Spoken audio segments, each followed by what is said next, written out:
नमस्कार. अक्कलकोटस्थ श्री स्वामी समर्थ महाराजांची आद्य बखर. प्रकाशक धार्मिक प्रकाशन संस्था. अभिवाचन अदिती पालिमकर. भाग 47. श्री स्वामी समर्थ. जय जय स्वामी समर्थ. श्री स्वामी समर्थ. हरिभाऊ उर्फ स्वामी सूत हे श्री स्वामी समर्थांच्या उत्तम भक्तांपैकी एक भक्त होऊन गेले.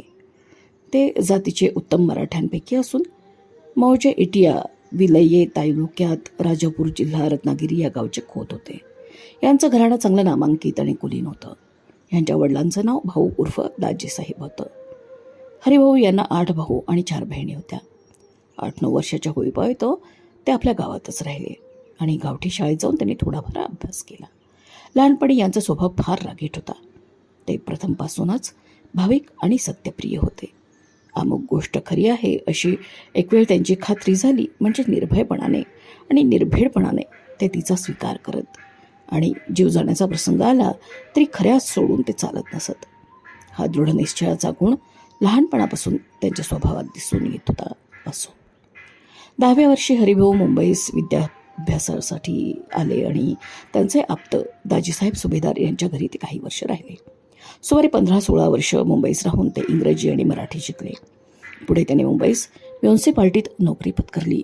20 रुपये दरमहा बिल रिसिव्हरचं काम त्यांच्या नेमणुकीसाठी होतं. हे मोठे बुद्धिमान आणि दीर्घोद्योगी असल्यामुळे त्यांची लवकरच भरभराट होऊन ते मोठे हुद्द्यास चढले. पण ईश्वरी संकेत निराळाच होता. गोसावी बनून श्री स्वामी समर्थांचा झेंडा मुंबई शहरात लावावा ही कामगिरी विधात्यानं त्यांच्या भाळी लिहिली असल्यानं 4-5 वर्ष नोकरी करून पुढे तिसवर पाणी सोडून हरिभाऊ महाराजांच्या एकनिष्ठ सेवेकरी बनले. त्यांनी आपली कामगिरी उत्तम रीतीने बजावली. मुंबईत त्यांनी कांदेवाडीत श्री स्वामी समर्थांचा मठ स्थापन केला. हजारो लोकांना समर्थांच्या भक्तीस लावून समर्थांचा कीर्तिध्वज त्यांनी उभारला. या मठाची भरभराटी इतकी झाली ती की मठात पेढ्यांचे आणि नारळांचे ढीकचे ढीक नित्य येऊन पडत असत. त्यावेळची ही भरभराटी पाहिलेले शेकडो स्वामी भक्त हरिभाऊच्या दृढ भक्तीचे आणि सामर्थ्याची हल्लीही तारीफ करत असतात.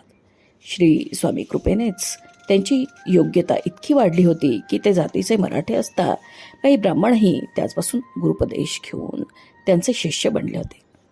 हरिभाऊंची भक्ती श्री स्वामीचरणी कशी जडली आणि त्यांना दीक्षा द्यावयास काय कारण झाले याबद्दल हकीकत पुढे आहे. राजमान्य राजश्री लक्ष्मण विनायक पंडित नावाचा एक भिक्षुक गृहस्थ हल्ली मुंबईस राहतात.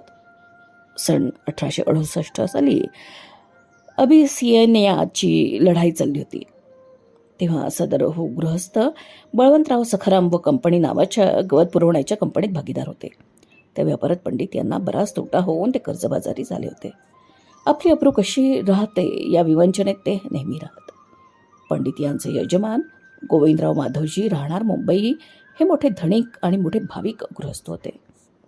बरोबर एक कनोजा ब्राह्मण घेऊन ते तीर्थयात्रेस गेले होते. तीर्थे करत करत ते गाणगापुरास आले. तिथे उपोषण करू लागले. तेव्हा त्यांना दृष्टांत झाला की प्रत्यक्ष रूपाने आपण अक्कलकोटात आहोत, तिथे भेट, तिथे जा, म्हणजे तुला दर्शन होऊन तुझी मनोकामना पूर्ण होईल. दुसऱ्या दिवशी गोविंदराव निघून अक्कलकोटास गेले आणि 4-5 महिने सेवा करत राहिले. यांच्याबरोबर असलेला कनोजा ब्राह्मण स्वयंपाक करून महाराजांना नैवेद्य अर्पण करत असे आणि मग उभयंता भोजन करत. एके दिवशी ब्राह्मणाने महाराजांकडे नैवेद्य आणला असताना महाराज म्हणाले, जाओ गाँव के बाहर मस्जिद में फकीर और कुत्ता है, उसको खिलाओ. हे ऐकून ब्राह्मण विश्वासाने नैवेद्य घेऊन धावत गेला आणि मागे पुढे न पाहता सोहळ्यानेच मशिदीत शिरला. तिथे एक फकीर बसला असून त्याच्याजवळ एक कुत्रा होता. ब्राह्मणास पाहून फकीर म्हणाला, तुमको स्वामीने भेजा है, इधर लाव. असं म्हणून नैवेद्याचं ताट घेऊन फकीराने आणि कुत्र्याने नैवेद्य भक्षण केला. थोडा वडा आणि खीर ताटात ठेवून ते ताट फकीराने ब्राह्मणास परत दिले. ब्राह्मण तो प्रसाद घेऊन महाराजांकडे परत आला. तो प्रसाद खाण्यास महाराजांनी ब्राह्मणास आणि माधवरावास आज्ञा केली. गुरुवाक्याप्रमाणे समजून ब्राह्मणाने तो प्रसाद भक्षण केला.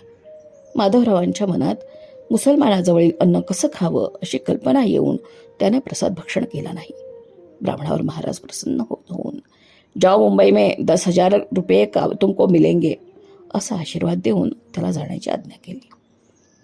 माधवरावावर महाराज रागवले आणि तुझी भक्ती अद्याप कच्ची आहे, आणखी सेवा कर असं सांगून आपल्या पादुका त्याला पूजेला घेऊन जाण्याची आज्ञा दिली. हल्ली त्या पादुका गोविंद माधवजी यांच्या घरी कुलदैवत होऊन बसल्या आहेत. रिची स्टुअर्ट कंपनीत असलेले कॅशियर बाळकृष्ण अर्जुनजी हे गिरगावात राहतात. ते त्या पादुकांचे पूजन अर्चन करून दत्त जयंतीचा उत्सव मोठ्या थाटानं साजरी करतात. असो, गोविंद माधवजी पादुका घेऊन मुंबईस परतले. त्यांच्याबरोबर कणोजा ब्राह्मणही मुंबईस आला.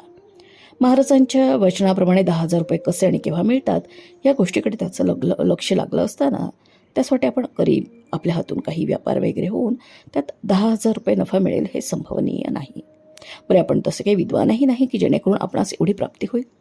महाराजांच्या शब्दावर तर पूर्ण भरोसा त्याला वाटला. महाराज कोणत्या तरी हिकमतीने आपलं वचन सत्य करतील, दुसरे मार्ग त्याला दिसेनात. पण त्याला वाटलं की या बड्या शहरात बडे शेठ आहेत. ते नोटांची बंडलेच्या बंडले खिशात घालून इकडून तिकडे धावतात. न जाणो एखाद्या वेळेस आपणास 10,000 रुपयांच्या नोटा रस्त्यात सापडून स्वामी समर्थांचा आशीर्वाद फळास येईल असं मनात येऊन ब्राह्मणभाव नित्य गल्लोगल्ली फिरू लागले. उकीर ड्रायव्हर आणि केराच्या कुंड्यात पडलेले कागद गोळा करत इकडे तिकडे पहा असे वेड्यासारखे चाळे ब्राह्मण करू लागले. 10-15 दिवस ब्राह्मण कागद गोळा करत भ्रमिष्ठासारखा फिरला. पण 10,000 रुपयांच्या नोटा काय वाटेवर पडल्या आहेत. नित्य प्रातःकाली उठून ब्राह्मणाने हाच धंदा सुरू केला. एके दिवशी असा चमत्कार झाला की मुंबईत एक श्रीमण भाट्या मरण पावला होता. त्यानिमित्त त्याच्या बायकोनं अनेक प्रकारचा दानधर्म केला. बाईच्या मनात गुप्तदान करण्याचं होतं. तिने 10,000च्या नोटा एका कागदात गुंडाळून द्वारामध्ये ब्राह्मणाची वाट पाहत बसली. आमचे वेडे झालेले ब्राह्मण कागद निवडण्यास निघाले ते प्रथम दर्शनीच बाईच्या वाड्यासमोर आले. बाईने नोटांचे बंडल ब्राह्मणाच्या हवाली केले. एका बाजूस जाऊन सोडून पाहतो तो त्यात 10,000 रुपयांच्या नोटा होत्या. महाराजांच्या वचनाचा त्यास अनुभव येऊन त्याने श्री स्वामी नावाचा जयघोष केला. पुन्हा बाईपाशी जाऊन त्यांना विनंती केली की आपण पडलो गरीब, कोणी आपणावर चोरीचा आळ आणला तर काय करावं.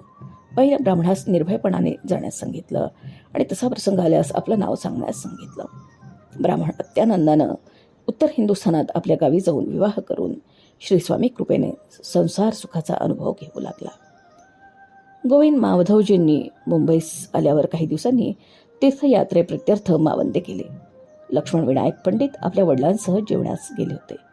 गोविंद माधवजींनी श्री स्वामींच्या लीला वर्णन केल्या आणि श्री स्वामी साक्षात दत्तावतार असल्याचं मंडळींना सांगितलं. लक्ष्मणराव पंडित कर्जाच्या चिंतेत होते हे पूर्वी सांगितलंच आहे. गोविंदजींचं वाक्य ऐकून पंडितांचे मन स्वामीचरणी वेधले आणि त्यांनी नवस केला की महाराजांनी जर 8 दिवसात आपणास कर्जमुक्त केलं तर आपण अक्कलकोटात जाऊन दर्शन घेऊन स्वामींचे भक्त होऊ. गोविंदजींनी सांगितलं, तुमचा निश्चय आहे तर खचित कार्यसिद्धी होईल. तथास्तु म्हणून पंडित निवांत राहिले. 7 दिवस झाले पण कर्ज फिटण्याची चिन्हे काही दिसेनात. पंडितांनी आपल्या कमनशिबास दोष दिला आणि आपल्या खडतर परिस्थितीत नशिबास श्री स्वामी तरी काय करतात अशी मनाची समजूत करून ते स्वस्थ राहिले. अक्कलकोटस्थ श्री स्वामी समर्थ महाराजांची आद्यभखर भाग 47 समाप्त. क्रमशः धन्यवाद.